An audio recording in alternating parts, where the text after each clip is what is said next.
listening to the Caffeinated Thoughts Podcast. Hi, this is Shane Vander Hart. Welcome back to another episode. We've had a busy week this week. We've already heard from one candidate in Iowa House District 84. Today we're going to hear from another Republican candidate in the four-way primary in that House district. We're going to try to have every candidate on before the primary. The candidate I talked to today is Martin Amos. But before we get to that conversation, first a word from our sponsors.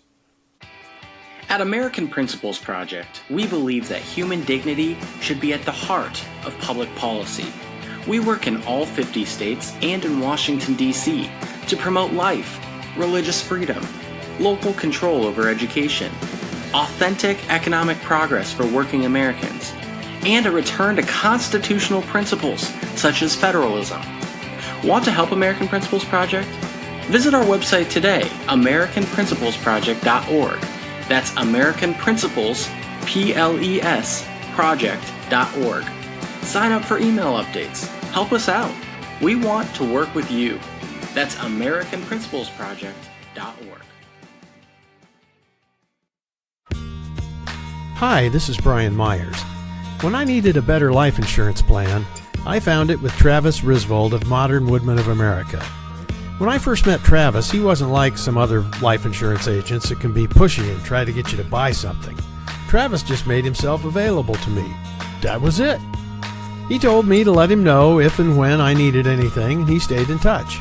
When the day came and I did need to make some changes with my life insurance, Travis met with me and walked me through several options so I could make an informed decision. Ultimately, it was the best decision for my situation. So if you need a life insurance plan that makes sense for you, call my friend Travis Risvold with Modern Woodmen. His number is 515-883-0029. That's Travis Risvold with Modern Woodmen. He can help you find the life insurance you need. Call him at 515-883-0029. Without further ado, here's my conversation with Martin Amos, one of the Republican candidates in Iowa House District 84. Martin, thank you so much for taking time to talk with our listeners, and welcome to the Caffeinated Thoughts Podcast. A question I ask every candidate, regardless of what they're running for, from the presidential candidates I've been able to interview in my time blogging at caffeinatedthoughts.com, as well as state Senate and state House candidates. What prompted you to want to run? Well, my main reasons I wanted to run was twofold. One, I saw the direction of government going in an anti-constitutional direction, and I wanted to do my part to steer that back towards what the founders had in mind. And two, I see the government having gotten larger and larger, taxing me more, regulating me more, and them spending more. And I wanted to reverse it, that as well. Okay. So tell us a little bit about yourself, your background, experience, education. Sure.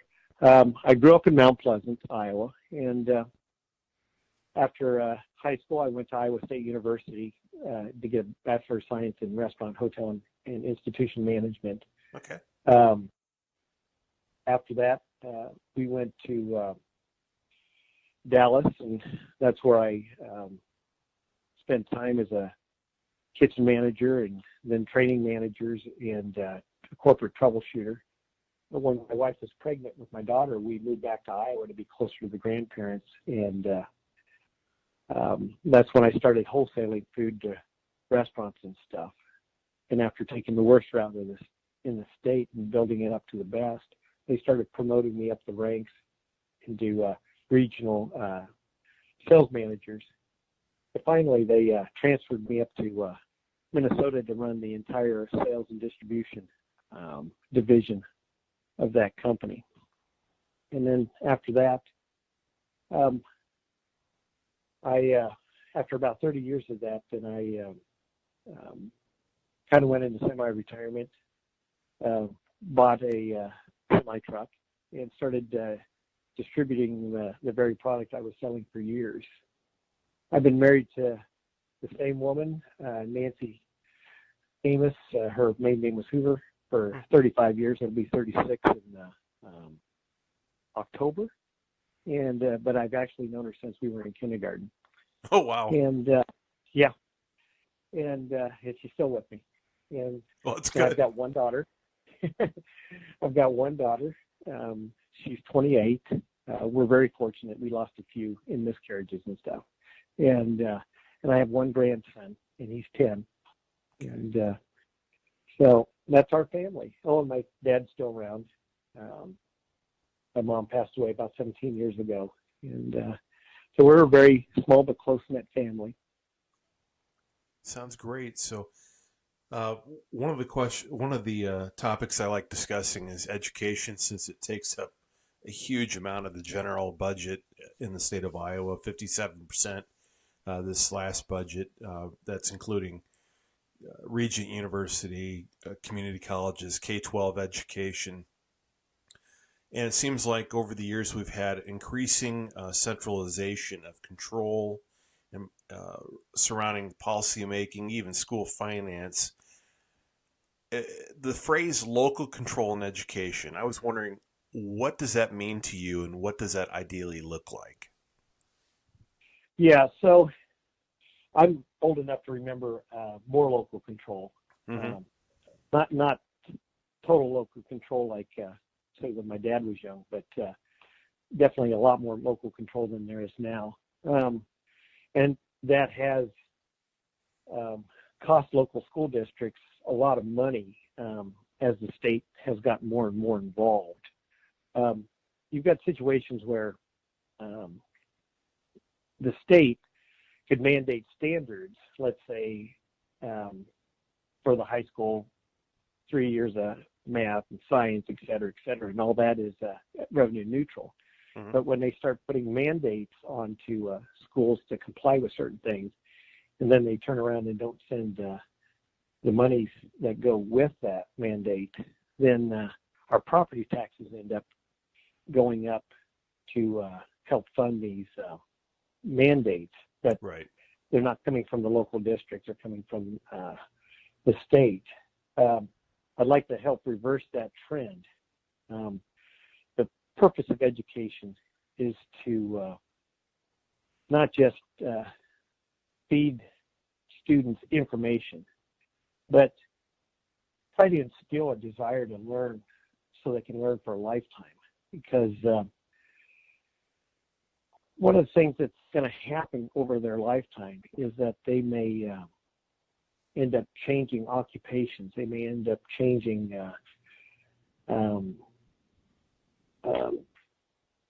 just jobs, just because, let's say they work someplace and it closes for whatever reason, and they've got to find something else. And so with a good basis, that a foundation and then a continued desire to learn, they're more adaptable in the workplace once they're grown up. The other thing that's needed with that desire of learning then is we become a society that becomes more adaptable to discover solutions to everyday problems. This is how inventions come about. Mm-hmm. And I know enough individuals that didn't have a formal education outside of high school that went on to invent things just because they had that curiosity and they had that basis to go with. And maybe in school they were told that they weren't amount to anything, but they kept at it because they just had a keen interest in things. In fact, being in the trucking industry right now, I've met drivers who think that they're dumb as rock, but then they can tell you every little bit of how to fix that vehicle. Right. And I know a diesel mechanic.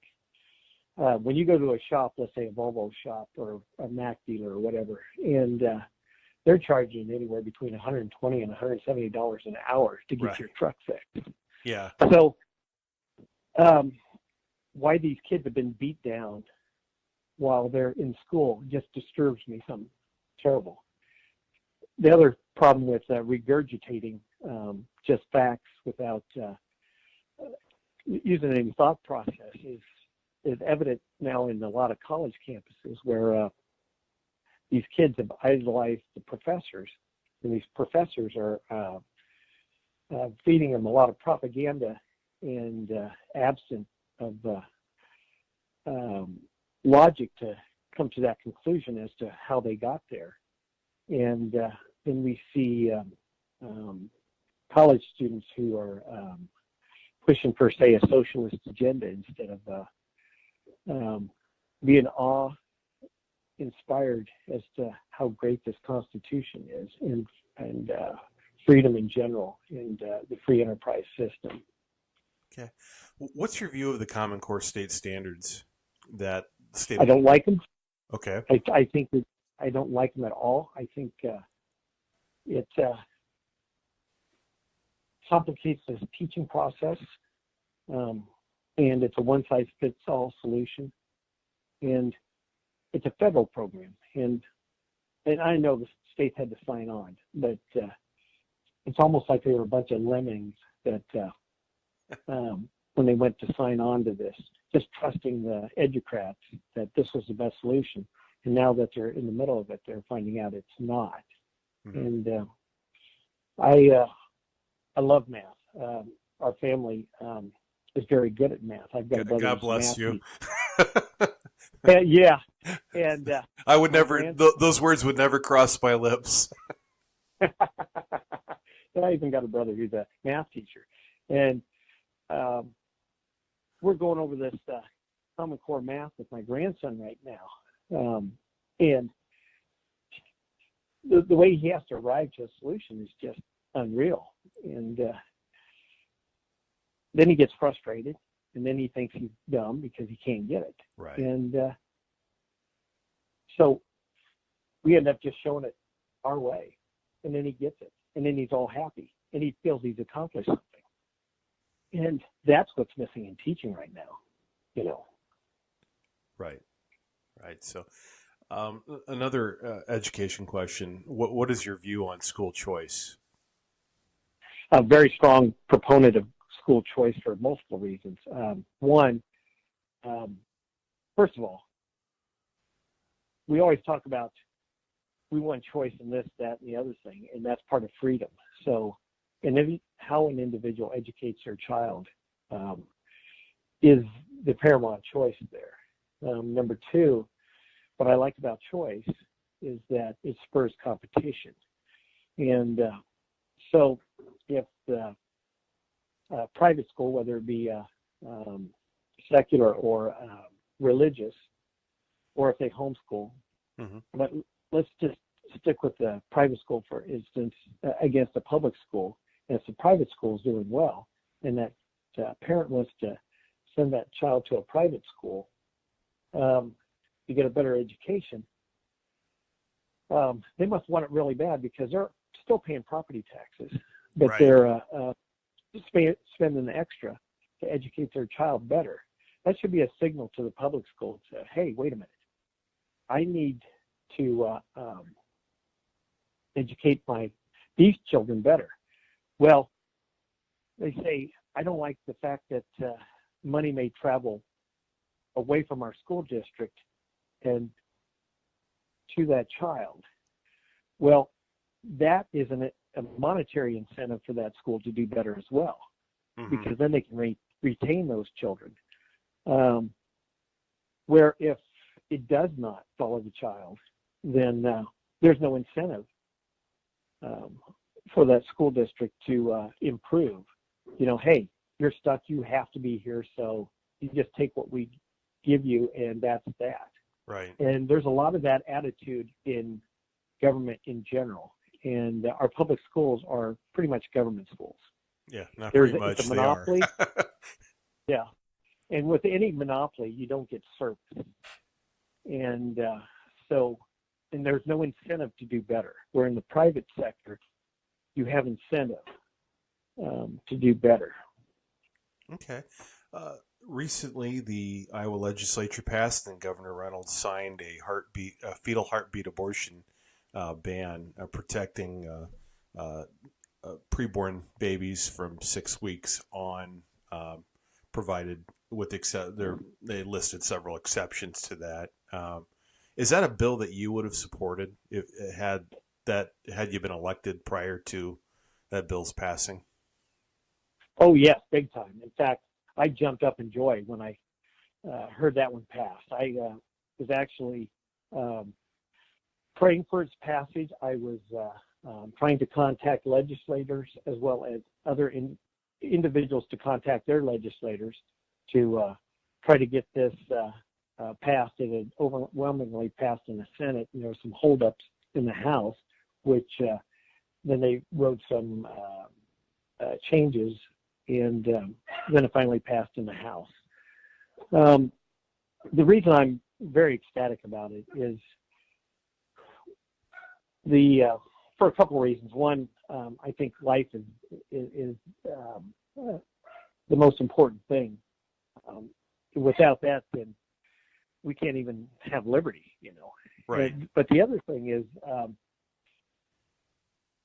the Declaration of Independence defines us as a people, and they start out with life, liberty, and the pursuit of happiness, and it's in that order for a reason. These men were godly men. Now, some say, well, some were deists, but they were still had a reverence for God, some of these men. And they constructed a constitution to limit government so that it wouldn't trample on those rights. We don't have the right to choose murder just because we want to, because the person's right to live is paramount. Mm-hmm. And anytime one right tramples on it, your right stops and it starts trampling on someone else's. So the big question is, do we extend that right to the child that's unborn? And because everyone says, oh, yeah, once they're born, that's no issue. But I believe that right does extend to those that are unborn, And to say that a person is no longer living when their heartbeat stops, then the logical conclusion that a person is living when their heartbeat starts is not out of the realm, Right. There's we have scientific proof, which we did not have back in '73 when Roe v. Wade was litigated. Right. That that not only does life start at conception, but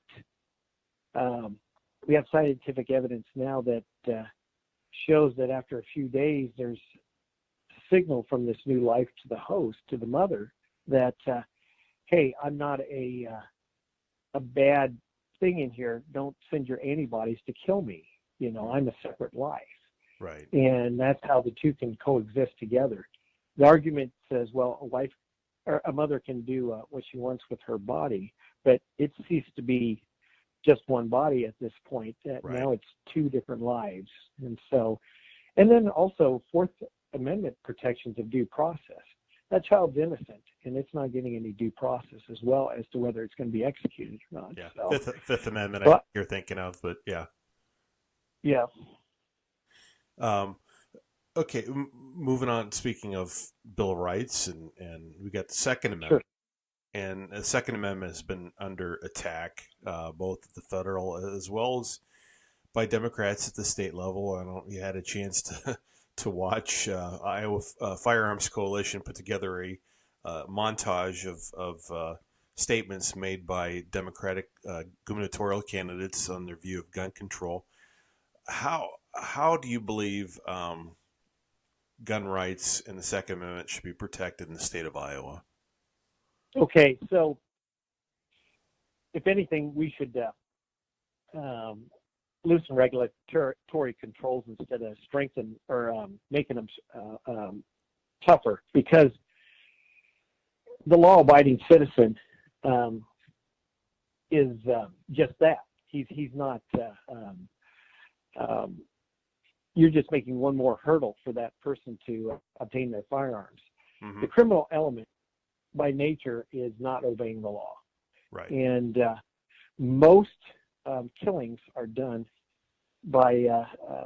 stolen weapons, illegally obtained weapons, and they've already broken a host of laws. You look at almost every single case, they've broken a host of different laws. Plus, both murder and attempted murder is against the law. And so we got to deal with the lawbreaker. Now, whether that lawbreaker is insane or not, I think there's pure evil in this world. And we got to be careful because insanity has a strict definition. And that individual, once convicted, would not be spending a lifetime in prison. They would be housed in a facility. Mm-hmm.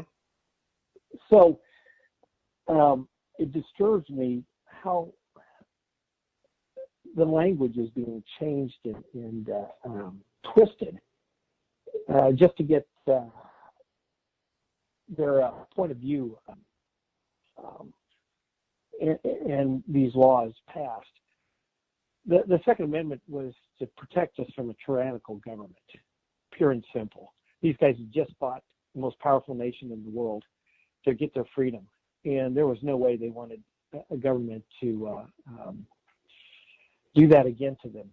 So, yes, it's more than just defense of our own individuals. It's a defense of our way, our American way. Just a couple follow-up questions on that. Would you recently both the Iowa House and the Iowa Senate this last General Assembly passed a constitution or a resolution that would bring forth a proposed constitutional amendment, basically adding Second Amendment language to the Iowa Constitution. Yes, I'm very supportive of that. In fact, all right, yeah, because if you're elected, if elected, you'll have the opportunity to vote for it again, so it could actually go before voters. So good to know. Do you support constitutional carry? Yes, I do. Okay, I do. And something else I support is getting rid of the gun-free zone in the schools. Okay. Because if a teacher or say a janitor or whoever within the school district is already licensed to carry, like myself, mm-hmm. They should be able to carry within that building as well. They've already went through the background check. They've already went through the training and stuff. And to have to leave that pistol at home or at the inside their vehicle or whatever is, in my opinion, outrageous. Mm-hmm. And this is a no-cost extra line of defense to protect those children in case there are some wacko that decides they want to wipe out as many kids and teachers as possible. So, right. Again, my brother I was telling you about, he's a math teacher. He was also a Marine. Okay. He went to Iraq, so he knows how to use more than just a pistol. Yeah. And so I have no doubt in my mind that someone like that would have no trouble at taking out some little snot-nosed brat that decides they want to kill our kids. So, okay. Tax reform was also passed by the Iowa legislature, and it obviously it was kind of a first step. The deeper tax cuts won't happen unless they meet a particular revenue trigger by fiscal year 2022, which amounts basically a 4% increase in revenue each year leading up to 2022. $8.1 billion, I believe, is their target amount. Does that tax reform go far enough in your mind? What is the ideal tax reform, tax relief package in your mind? Okay, that's good. Two different questions there, but yeah, sorry. Yes, it did not go far enough. I was actually a big supporter. I was a bigger supporter of the Senate plan, right, before the House got into it than this current plan, because the Senate plan was going to drop the corporate tax rate from 12 to 7%, and that was needed, and that was huge. But now it only dropped it to 9.8. Right. So we're still the highest, or tied to the highest in the nation.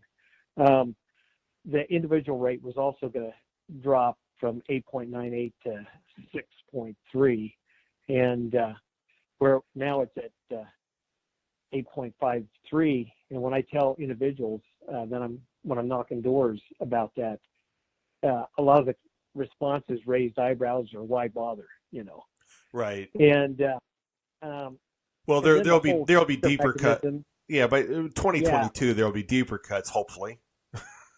Yes, and that's another thing. This projected 4% growth to meet these tax cuts is, in my opinion, a little unrealistic too. Okay. If they had done the deeper cuts to help spur economic opportunity, then I don't think those projections would have been out of the realm. But because they're requiring them to be 4% at 4 years in a row, and it showed to me that there was a greater desire for Des Moines to, in their minds, keep more of their money because they don't want to do the necessary spending cuts that should accompany this. So yeah, I would have made it stronger in such. My ideal actually would be a no income tax. Okay. The whole idea of an income tax just bothers me anyways, because it is the state putting a claim on my wages, on my work, and that is work I've done. Now, so you'd support believe it. That there should be taxes, and taxes to me should be more of a use type tax, fee type tax, like sales tax, that kind of thing. There are states like Texas, Tennessee, South Dakota, Florida, et cetera, that have no income tax, and you're doing just fine. Yeah. So I would assume that you believe the state of Iowa has a spending problem, not a revenue problem. Correct? Yes, correct. Okay. All right. Yeah. How do we address the spending problem? Well, two different ways. One, they've got that 99% rule on their spending, and that's legislated. But that's based on projections. And again, they've been projecting way too rosy of a picture. So if the say Iowa growth rate tends to be in that 2 to 3%, and we're projecting 4%, we've already outspent before we've spent our first dollar just on paper. Right. And so that's one way we can start doing that. The other thing is that as I've been going around and I've talked to several state workers, and first thing out of their lips is, yeah, I see all kinds of waste. So there's definitely waste in government within these departments. I personally would like to incentivize employees within these departments that if they find certain waste and those cost-cutting solutions would save the state, let's say, $50,000, $100,000, whatever it is, that they get a small percentage of it as a reward, say 0.5% or 1% as a bonus for helping the taxpayer save a good deal of money in Iowa. We're also looking at, maybe we need another constitutional amendment in the state of Iowa that restricts spending, but because we can't really print our own money, I don't know if that's really necessary. We just can't do it now, so that may just be a waste of paper there. But the state auditor had found $14 million in waste and fraud last year, and so maybe what we need to do is get her an extra employee or two to do even more investigation within the state to find more of this waste and fraud. I'm pretty sure that they would pay for themselves if they're finding that kind of money. Right. Last question.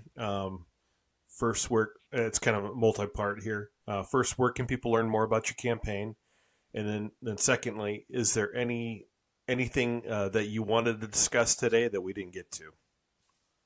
Ask your first question again. I didn't hear it. Sure. Where can people learn more about your campaign?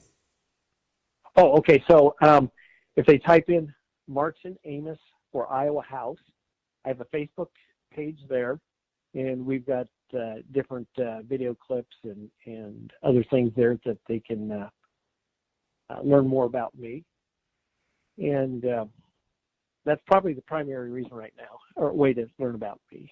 Okay. And your second part of the question? Yeah, basically, is there anything you want to make sure our listeners take away from this conversation that maybe we didn't get to today?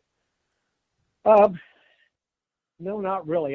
The main thing is, I guess to all sum it up, I'm an individual that has been solving problems for many years. That was my job. And so with that kind of experience in the real world, I'll say, the business world, that I'll take that along with a constitutional perspective and a Christian perspective to look at every situation, look at every problem, dig a little deeper so we're not putting just a surface solution on, but a real solution, so that we can solve these issues on a more long-term basis. So that's why I'm running, and that's the approach I'll be taking when I get to Des Moines. Well, Martin, thank you so much for your time. I appreciate it. Best of luck to you next week. And, should you win the nomination, I'm sure we'll have you back on before the general election. Thank you for having me on. Thanks. No problem. Take care. You bet. Bye. Bye. And that concludes today's episode of the Caffeinated Thoughts Podcast. If you happen to be listening to this podcast somewhere other than on our website, please be sure to check out caffeinatedthoughts.com. Again, that's caffeinatedthoughts.com, or just Google Caffeinated Thoughts and it'll show up at the top of your search screen. Also, be sure to like us on Facebook, follow us on Twitter, sign up for our email updates. That way you don't miss a single article. Until next time, my friends, this is Shane Vander Hart. Take care.